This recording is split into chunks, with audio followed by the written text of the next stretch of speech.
திமுகவுக்கு அழிவை தரக்கூடிய தேர்தல்.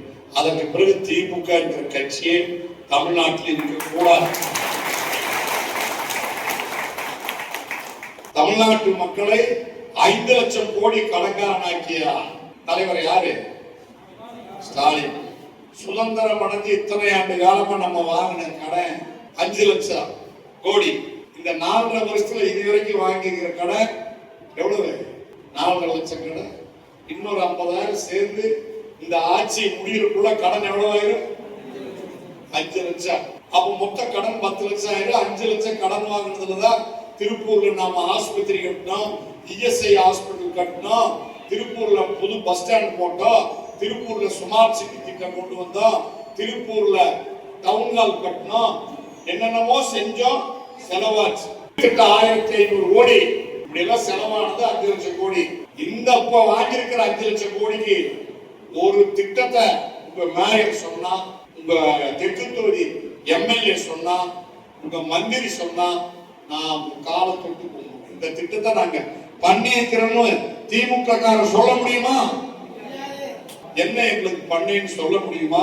பட் என்ன ஏதாவது இந்த ஆட்சியில தனியா ஏதாவது நடந்திருக்குதா? இந்த நெருப்பச்ச பகுதியில தான் நடந்திருக்கா?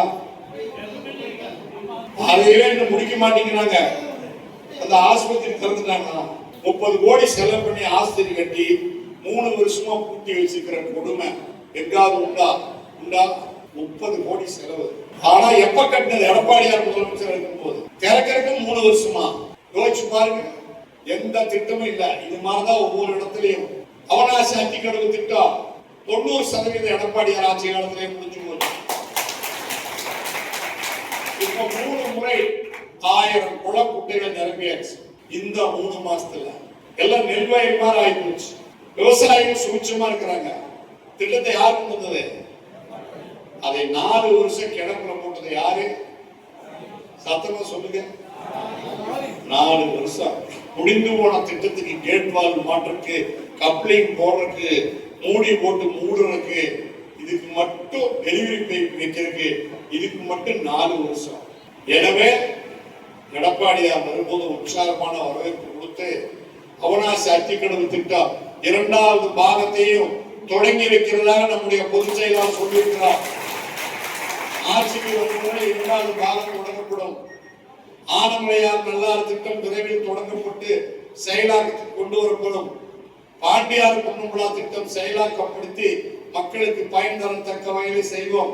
பவானி சாகர் அணைக்கு தண்ணீர் வரத்தக்க சூழ்நிலை செய்வோம். யார் செய்வா? சத்தமா சொல்லுங்க. அப்போ நீங்க எல்லாம் கடுமையா உழைக்கணும். நாடு செழிக்க, நாம் எல்லாரும் நல்ல முறையில வாழ நீங்கள் எல்லாம் கடுமையா உழைச்சா எடப்பாடியார் முதலமைச்சர் வேண்டும் என்ற பணிகள் அனைத்தும் சிறப்பாக நடக்கும். நன்றி.